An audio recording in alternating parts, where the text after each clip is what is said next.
వర్షాకాలంలో పెట్టుకునే వెజిటేబుల్స్ అండి విత్తనాలు తీసుకొచ్చారు మా వారు. పైన మన చిన్న మిద్దె తోట ఉంది కదా, వాటిపైన చక్కగా పెట్టుకుంటూ మనం వీడియోలోకి అయితే వెళ్ళిపోతాము. హాయ్ అండి, అందరికీ నమస్కారం. అందరూ ఎలా ఉన్నారండి? ఈరోజు వీడియో వచ్చేసి నా చిన్ని మినీ వ్లాగ్లో వెజిటేబుల్స్ పెట్టుకుంటూ 4 యూట్యూబ్కి సంబంధించిన మాటలతో పాటు చికెన్ బోన్లెస్ పచ్చడి అండి ఇంట్లోకి అయితే పెడుతున్నాను కొంచెంగానే, అందుకే సింపుల్గా చూపించేద్దామని చెప్పేసి ఈ వీడియో చేస్తున్నాను. వీడియో స్కిప్ చేయకుండా లాస్ట్ వరకు చూడండి. ముందుగా అయితే ఇదిగోండి వెజిటేబుల్స్ ఏమేమి తీసుకొచ్చారో అవన్నీ కూడా మీకు ఇలా చూపిస్తున్నాను. మనం వెజిటేబుల్స్ ఇలాగ విత్తనాలు తెచ్చుకునేటప్పుడు ఏం చేయాలంటే ఎక్కువగా ఆకుకూరల విత్తనాలు తెచ్చుకోవాలండి. మనం ఎక్కువ యూజ్ చేసేది ఆకుకూరలే. ఎందుకంటే ఈ బెండకాయ, టమాటా, దోసకాయ ఇలాంటివన్నీ కూడా రావచ్చు రాకపోవచ్చు, మనకి ఎక్కువ రోజులైతే ఉండవండి. స్టార్టింగ్లో నిలబడినా కూడా తర్వాత పోతాయి మొక్కలు. కానీ ఆకుకూరలు అనుకోండి, ఫ్రెష్గా ఒకసారి మనం వేసేసుకున్న తర్వాత అవి తీసేసుకొని మళ్ళీ నెక్స్ట్ బ్యాచ్ వేసేసుకోవచ్చు. అలా ఎప్పుడు కూడా మనకి ఆకుకూరల విత్తనాలు ఎక్కువగా ఉండడం బెటర్ ఏమో అని నాకు అనిపిస్తుంది. మీకేమనిపిస్తుంది అనేది కామెంట్ అయితే చేయండి. నేను కామెంట్ చేయమన్నా, లైక్ చేయమన్నా, సబ్స్క్రైబ్ చేసుకొని చూడమన్నా కూడాను అది నా ఛానల్ కోసమే, అంటే నా స్వార్థం కోసం. కానీ మీకు కంటెంట్ నాది నచ్చుతుందా లేదా అనేది మీరు చూస్తారు కదండి. ఒక యూట్యూబ్ ఛానల్ పెట్టిన తర్వాత ఒక యూట్యూబరు సక్సెస్ అవ్వాలి, ఎదగాలి అంటే కంటెంట్ మాత్రమే దీనికి ఇంపార్టెంట్ అండి. కంటెంట్ బాగుందంటే వ్యూస్ ఆటోమేటిక్గా వస్తాయి, లైక్స్ ఆటోమేటిక్గా వస్తాయి, కామెంట్ కూడా ఆటోమేటిక్గా మీరే చేస్తారనేది ఇక్కడ యూట్యూబర్స్కి తెలియని విషయం అనుకుంటున్నారా? తెలుస్తుందండి. కాకపోతే కరెక్ట్ కంటెంట్ ఏంటి అనేది మాత్రమే తెలియదండి. పెట్టుకుంటూ వెళ్తూ ఉండగా అప్పుడు మనకి దేనికైతే రీచ్ ఎక్కువగా వెళ్తుందో వీడియోస్, దాన్నే మనం కంటెంట్గా చూసుకోవాలనేది మన టెక్ ఛానల్స్ వాళ్ళు చెప్తున్నారండి. దీనికి సంబంధించి నేను ఈ 2 ఇయర్స్లో ఎంతవరకు నేర్చుకున్నాను ఏంటనేది అయితే చెప్తానండి మీతోటి. కొత్తగా ఎవరైనా ఛానల్ స్టార్ట్ చేయాలనుకుంటే కనుక వాళ్ళకి ఉపయోగపడుతుంది కదా అని చెప్పేసి. ఇంకా ఇది యూట్యూబ్ స్టార్ట్ చేసిన తర్వాత కంటెంట్ మనం ఎలా తీసుకోవాలి అని అంటే మనం యూట్యూబర్స్ చేసే వాళ్ళని బట్టి ఉంటుందండి.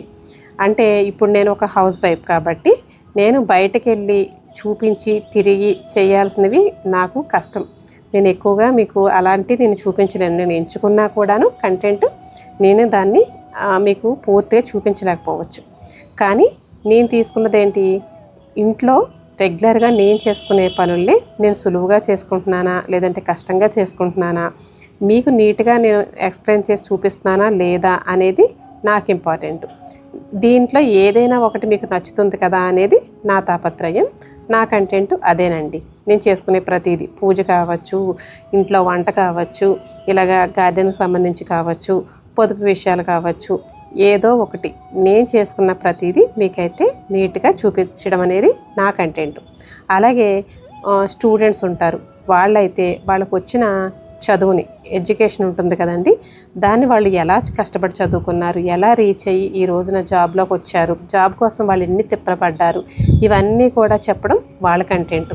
వాళ్ళు ఎక్కడికి నెతుక్కోక్కర్లేదండి. ఇప్పుడు నేను ఇంట్లో ఉండి నేను చేసే పనుల గురించి నేను నెతుకోవాల్సిన పని లేదు. ప్రతిరోజు ఎన్నో రకాల పనులు అయితే చేసుకుంటూ ఉంటాను. ఫంక్షన్స్కే వెళ్తాను, పండగలే జరుపుకుంటాను. ఇలా వాళ్ళు కూడా అంతే కదండి.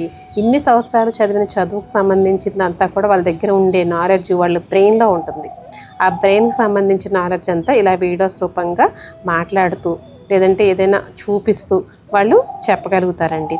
అలాగే టూర్లు వెళ్ళేదంటే ఇప్పుడు దేవాలయాలకు వెళ్ళి చూపించేది అదంతా కూడా ఇంకా బయట కంటెంట్. తిరగాలి, డబ్బులు పెట్టాలి, మనకి ఇంట్లో సమస్యలను కూడా మేనేజ్ చేసుకోవాలి, అలాగే వాళ్ళు కూడా ఒప్పుకోవాలి తిరగడానికి. ఇవన్నీ ఉంటాయండి. కాబట్టి కంటెంట్ మీకు ఏది నచ్చుతుందో దానికి మీరు ఇది బాగుంటుంది అని చెప్పేసి మీరు కింద కామెంట్ సెక్షన్లో కామెంట్ పెట్టారనుకోండి, మాకు ఇది కావాలి, ఇలా వీడియో చేయండి, ఇలా చేస్తే మాకు నచ్చుతుంది, మాకు ఇది ఉపయోగపడుతుంది అని మీరు కామెంట్లో పెడితే కనుక దానికి సంబంధించిన కంటెంట్ మనం చేయగలమా లేదా అనేది ఒక యూట్యూబర్కి హెల్ప్ అవుతుందండి. సబ్స్క్రైబర్స్ అందరికీ కూడా నేను చెప్పేది ఇది ఒక్క విషయమేనండి. ఏమీ అనుకోవద్దు, కామెంట్ పెట్టండి అని అంటే మీకు ఏమీ ఇబ్బంది ఏం లేదండి. ఒక చిన్న మాట స్పీకర్ ఆన్ చేసుకొని అయినా సరే కామెంట్ పెట్టచ్చు, లేదంటే సింపుల్గా తెలుగులో రాయగలిగితే తెలుగులో, ఇంగ్లీష్లో రాయగలిగితే ఇంగ్లీష్లో, కింద టైపింగ్ ఉంటుంది కదా దాని మీద మీరు చక్కగా రాసి కూడా సింపుల్గా కూడా చూపించవచ్చండి. ప్రతి వీడియోకి పెట్టాలని లేదు. మీకు ఏదైనా ఒక వీడియో చూసినప్పుడు ఇది బాగుంటుంది కదా, ఈవిడ ఇది చెప్తే బాగుంటుంది కదా, దీని గురించి ఇన్ఫర్మేషన్ మీకు తెలిస్తే చెప్పండి అని చెప్పి ఒక చిన్న కామెంట్స్ పెడితే కనుక మాకు చాలా బాగా ఉపయోగపడుతుందండి. యూట్యూబర్స్ అందరూ కూడాను చాలా బాగా క్లిక్ అవుతారు. ఇదంతా ఎందుకు చెప్తున్నానంటే యూట్యూబ్ ఛానల్ ఇంతకుముందు మానిటైజేషన్ పద్ధతులు రూల్స్ వేరండి. ఇప్పుడు మారిపోయినాయి. 8,000 వాచ్ అవర్స్ ఎలా రీచ్ అవుతారండి? కంటెంట్ ఉండకపోతే, సబ్స్క్రైబర్స్ చూడకపోతే ఎలా రీచ్ అవుతారు? కాబట్టి మనం రీచ్ అవ్వాలంటే మనం కనిపిస్తూ ఎక్కువగా మనల్ని ఆడియన్స్ ఎక్కువగా ఇష్టపడతారండి. కాబట్టి కనిపిస్తూ మనం కంటెంట్ని చూపించడం ఒక పద్ధతి. లేదు అనుకుంటే కనుక ఆడియన్స్కి బాగా కనెక్ట్ అయ్యే విషయాలు ఏవైతే ఉన్నాయో దాన్ని ఎంచుకొని మీరు చేయగలను పూర్తిగా దీని మీదే అనుకుంటే కనుక అలా స్టార్ట్ చేయడం ఒక పద్ధతి అండి. ఏమంటారు? నాకు తెలిసిన విషయాలు ఇంకా కొన్ని ఉన్నాయండి. అవి నెక్స్ట్ వీడియోస్లో మీకైతే చెప్పాలనుకుంటున్నాను. కానీ అది మీకు కావాలి వద్దు అనేది కూడా కామెంట్ సెక్షన్లో కామెంట్ పెడితే కనుక నాకు తెలిసిన వివరం అంతా కూడా మీకు వీడియోస్ రూపంగా నేను చూపిస్తాను. సరేనండి. చూసారు కదా నా చిన్న గార్డెన్లో చిన్న చిన్న మొక్కలు, ఎండాకాలంలో పెట్టుకున్న మొక్కలతో సహా చూపించాను.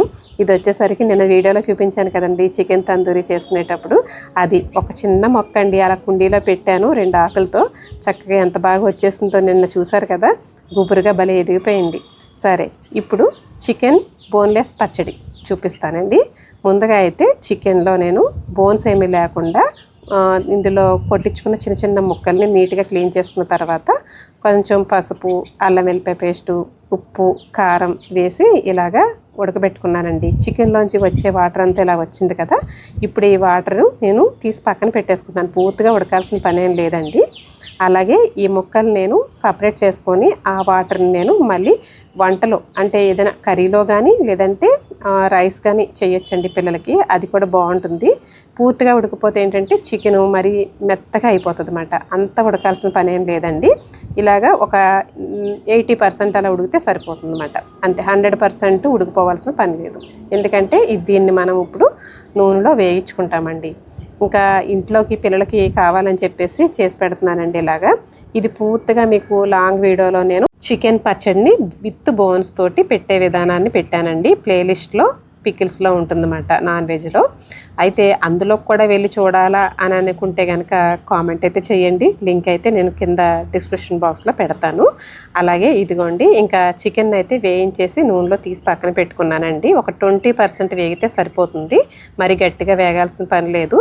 అంటే నేను అంతకుముందు చూపించాను కదా అని చెప్పేసి ఇప్పుడు సింపుల్గా చూపించేస్తున్నానండి. అయితే ఇప్పుడు ఆ నూనెలోనే ఒక 3 స్పూన్ల అల్లం వెల్లిపాయ పేస్ట్ వేసానండి. అది బాగా పచ్చివాసన పోయే వరకు వేగిన తర్వాత ఇప్పుడు పచ్చడికి సరిపడా సాల్ట్ అయితే వేసుకున్నాను.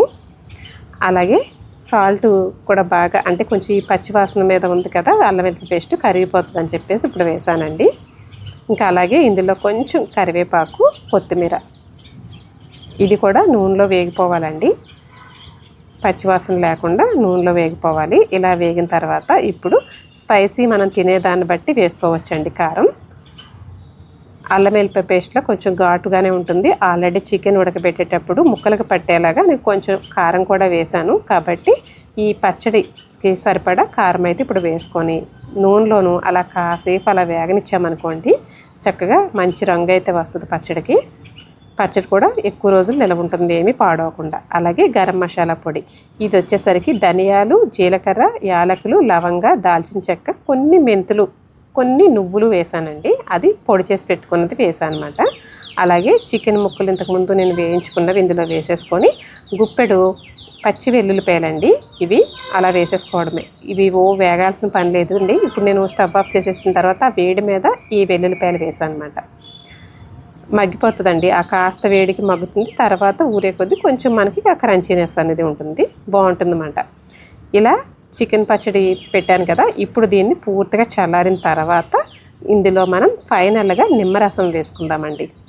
ఇప్పుడు ఇది కొంచెం పొడి పొడిలాడుతూ గట్టిగా అలా ఉంది కదా, కరెక్ట్గా మనకి ఆ స్ట్రెచ్చర్ కావాలంటే కనుక మనకి నిమ్మరసం వేసిన తర్వాతే వస్తుంది అన్నమాట. ఇదిగోండి, పులుపుకు సరిపడా నిమ్మకాయలని పిండుకొని ఒక 2 నిమ్మకాయలు అయితే వేసానండి నేను రసం. అంతేనండి, చికెన్ పచ్చడి పర్ఫెక్ట్గా 1 year ఈజీగా ఉంటుందండి ఫ్రిడ్జ్లో పెట్టుకుంటే. కాకపోతే ఎక్కువ నాన్ వెజ్ మనం నిల్వ పెట్టుకోకూడదు కాబట్టి ఒక 6 మంత్స్కి అలా పెట్టుకుంటే సరిపోతుంది. ఫ్రెష్గా అయితే ఇది నాకు తెలిసి ఒక 15 రోజులు కూడా ఉండదండి, తినేస్తారు మా వాళ్ళు అయితే. బాగుందా? నచ్చితే కనుక లైక్ చేసి షేర్ చేసి సబ్స్క్రైబ్ చేసుకొని చూడండి. కొత్తగా ఎవరైనా మన ఛానల్ చూస్తుంటే కనుక మళ్ళీ ఒక మంచి వీడియోతో మళ్ళీ ముందుకైతే వస్తాను. ఉంటానండి.